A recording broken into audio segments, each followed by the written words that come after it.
Some men build empires, others inherit them. But what do you do when your name is already a death sentence? Medellín, Colombia, 1957. A city that glowed like gold from afar, but up close smelled like gasoline and gunpowder. A place where orchids bloomed beside open graves, where the rich sipped coffee in marble kitchens, while the poor bled for their morning bread. Here, trust was currency, and loyalty was bought, then broken. The city was changing fast, and under that change, greed was growing roots. Fabio Ochoa Vásquez was born into privilege, but not the kind you inherit from kings. The kind you earn with risk, with calculation, with blood. His father, Fabio Ochoa Sr., wasn't a criminal. He was a horseman, elegant, disciplined, connected. He raced thoroughbreds and shook hands with presidents. But he also knew which politicians could be bought and which ones could be buried. Fabio grew up between two worlds: the refined world of elite horse shows and polo matches, and the darker world behind the fences, where whispers turned into shipments, and shipments turned into fortunes. His older brothers, Jorge Luis and Juan David, were already making moves. Cautious, strategic, ruthless when needed. They weren't in the business of selling drugs. They were in the business of owning markets. And young Fabio, he wasn't the enforcer, he wasn't the planner. He was the one who could make anyone like him. Clean smile, impeccable manners. Always dressed like he was meeting a president. He wasn't loud, but he was magnetic. People underestimated him because he let them. He played dumb, he played soft, but inside, he was studying, measuring. In Medellín, the smart ones survived by pretending to be stupid. And Fabio Ochoa played the part so well that when he finally revealed who he really was, it was too late to stop him. Because in this city, innocence doesn't exist. It just wears better suits. The 1980s. Cocaine was no longer a drug. It was a currency, a weapon, a virus infecting the world, 1 gram at a time. And behind every kilo that crossed the Caribbean was a name whispered in private jets and bulletproof cars: the Ochoas.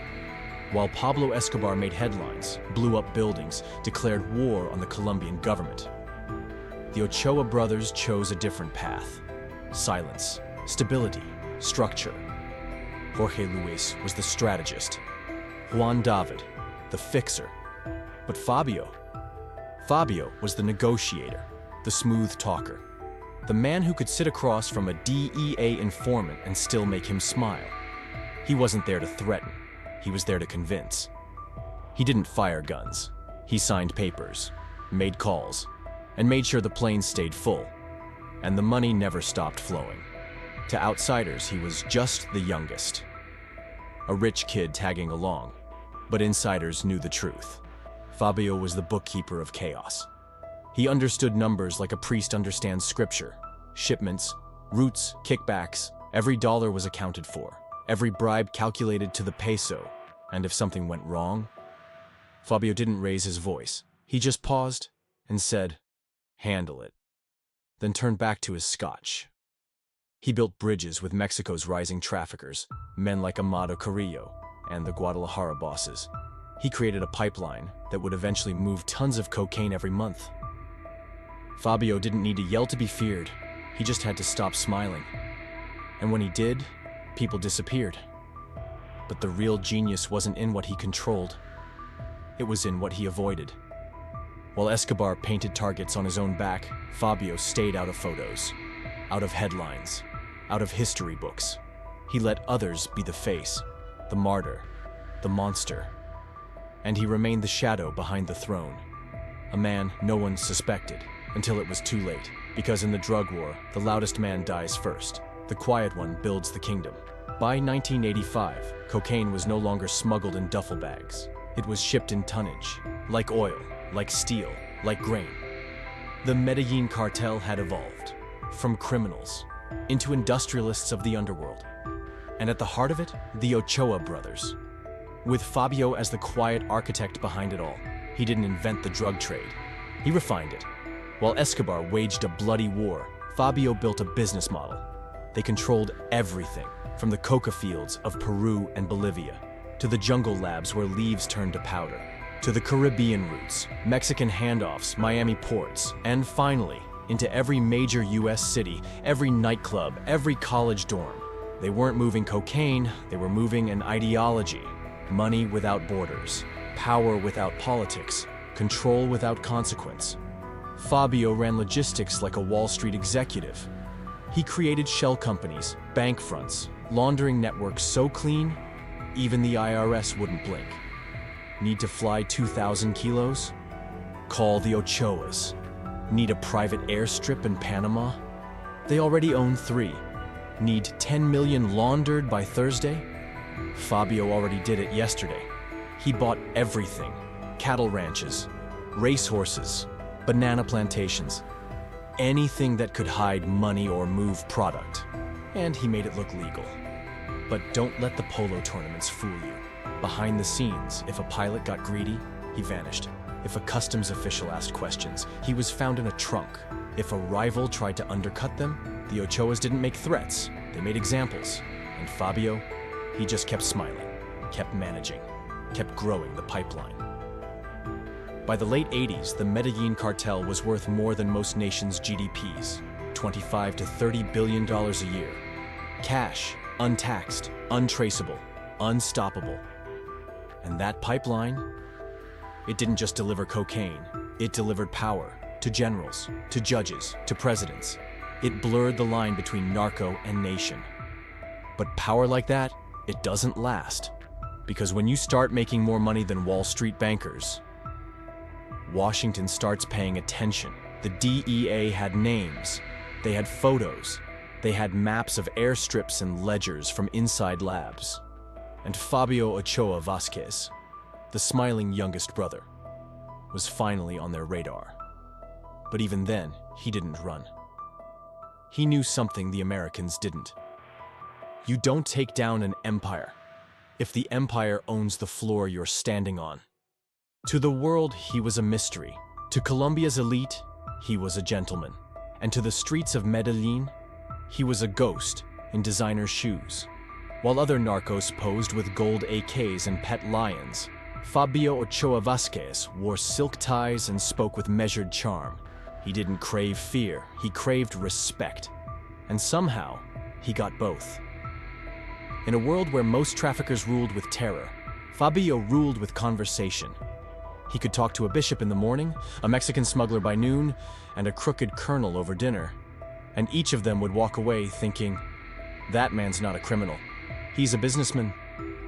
He didn't explode cars, he sponsored horse shows, he didn't threaten judges, he had coffee with them. While Pablo Escobar was placing bounties on cops, Fabio was investing in real estate and buying silence. Because when fear fails, finance works better. By the early 1990s, with US pressure rising and Escobar waging a full-blown war against the Colombian state, the Ochoas saw what others didn't. Violence invites cameras. Cameras bring helicopters, and helicopters bring Marines. So they made a choice. In 1991, Jorge Luis, Juan David, and Fabio turned themselves in. Voluntarily, publicly, calmly. The media couldn't believe it. 3 of the most wanted men on earth, walking into custody with pressed shirts and confident smiles. But this wasn't surrender. This was strategy. The Colombian government gave them what they wanted. No extradition, custom-built prison wings, business privileges. The brothers called it La Catedral No. 2. Phone lines, horses, family visits. Fabio even held meetings in prison with his attorneys, some of whom were also accountants. Behind bars, the Ochoas still moved product, still made millions, still controlled their empire. Because in Colombia, a cell with a view is just another office. And Fabio used the time to clean his name. He donated to charities, made peace overtures, told reporters he wanted to retire and raise horses. But peace is never permanent, not in the drug world. Escobar was eventually hunted down and killed in 1993. Cali took over, then Mexico, and suddenly the Ochoas were no longer useful. Public opinion turned, the pressure came back. And Fabio, he sensed it.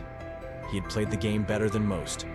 played the diplomat, the middleman, the quiet millionaire. But when you wear a clean suit in a dirty world, sooner or later, someone's going to check for blood on your cuffs. 1996. After 5 years behind bars, the Ochoa brothers walked free, not through a backdoor escape, but through the front gate. Shaking hands with prison officials on the way out, they claimed they had paid their debt, that they were done with that life. And Fabio? He said he just wanted to go back to his horses. The media called it redemption. Colombia called it corruption. The US called it unfinished business. But for a time, Fabio lived like a man reborn.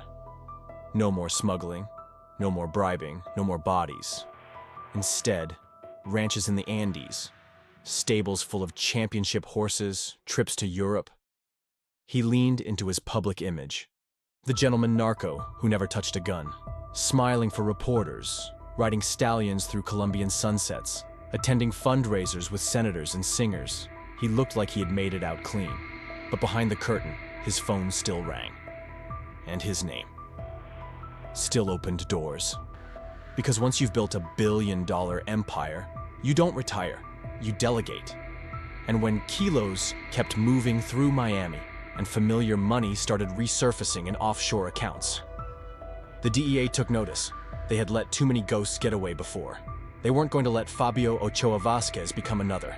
1999, federal prosecutors unsealed an indictment. Conspiracy to import over 5 tons of cocaine into the United States. Money laundering. Criminal enterprise, the works. An international arrest warrant was issued, and this time, Colombia didn't protect him. On September 6, 1999, agents moved in. No press, no drama, just cold, surgical precision. Fabio was arrested at his ranch near Medellín. His hands were cuffed, but his expression stayed calm. He had always known this day might come, and in a way, he had already planned for it. They flew him to Bogotá under heavy guard. 2 days later, he was in U.S. custody, extradited, processed, locked away. Miami, federal court, a name that once sat atop ledgers worth billions, now printed in black ink on an inmate intake form. 2003, Fabio Ochoa Vásquez pled guilty. No trial, no spectacle, just a quiet admission. He was sentenced to 30 years in federal prison. No parole, no early release, and no more horses. The man who once helped build a pipeline across continents, who operated a criminal economy larger than some nations, was now locked in a box, counting the minutes. But here's the irony. Even in prison, Fabio was respected, feared, consulted, because a man who once knew how to move $30 billion in silence never really becomes irrelevant. He just becomes harder to reach. There are names etched into the history of the drug war like scars: Pablo Escobar, El Chapo, the Cali Godfathers. And then, there are the ones who vanished without fire or fame. Fabio Ochoa Vásquez didn't go out in a hail of bullets. He didn't climb out of tunnels or trade war with the state. He disappeared, quietly, efficiently, like an accountant closing the books. Today, most people don't remember him. No documentaries, no narco series, no cult following. But maybe that's exactly how he planned it. Because Fabio Ochoa wasn't built for infamy. He was built for influence. In the early days, he was called El Jr., the baby brother, the clean face, the one they said never touched the product. But inside the cartel, everyone knew. He didn't need to carry a gun when he carried the blueprint. He was the system's architect, the man who turned kilos into digits, digits into spreadsheets, and spreadsheets into global empires. Others made noise. Fabio made structure. He understood that real power wasn't in terror, it was in stability, in making sure the product arrived on time and the cash came back clean. That's what made the Medellín Cartel unstoppable. Not Escobar's rage, Ochoa's order. But order doesn't make headlines. And when the bombs stopped falling and the world moved on to new wars, new cartels, new faces, Fabio faded. No statues, no narco songs, no saints or enemies left to praise or fear him. Just silence and a prison cell with fluorescent lights. But don't confuse absence with irrelevance, because what Fabio helped build, The roots, the methods, the laundering systems still exist. They've changed names, changed faces, shifted borders, but the bones are the same. Mexican cartels, they still move product using corridors Fabio once mapped. Modern money laundering schemes, they still echo the Ochoa templates, and in the depths of narco strategy, his legacy is felt like gravity, unseen, unnamed, unavoidable. They say prison erases men like him, but the truth? Fabio Ochoa Vásquez didn't vanish. He was folded into the algorithm, and that may be the most dangerous kind of legacy. A man whose systems outlived his story. ADX Florence, Colorado, USA. A prison built for men who were never supposed to walk free again. Terrorists, killers, cartel kings, and somewhere among them, Fabio Ochoa Vásquez. No gold watches, no horse tracks, no cell phones, just steel, silence, and time. 23 hours a day in a concrete box. 1 hour of recreation, alone. No visitors, no whispers from Medellín. Just the sound of your own name, spoken by no one. He no longer controls planes, ports, or presidents, but his fingerprint is everywhere. Because the drug war never ended, it just changed uniforms. And the next generation? They studied the Ochoas like scripture, the cartels in Sinaloa, in Jalisco, in Tijuana. They don't reinvent, they replicate. Same trade routes, same structures, same codes, and at the core of all that, the logic, the cold, precise mathematical logic that Fabio Ochoa wrote. He may never leave that cell, may die in silence, with no one left to say his name, but the world he helped design never left. Because he wasn't just a trafficker, not just a brother or a banker, he was a blueprint. And blueprints don't die. They get reused, improved, perfected. He never carried a gun, he never made a scene, but he built a machine that still runs today, and it doesn't need him to keep moving. Fabio Ochoa didn't want to be the face of evil. He just wanted to be the one who ran the numbers behind it. And in the end, he was.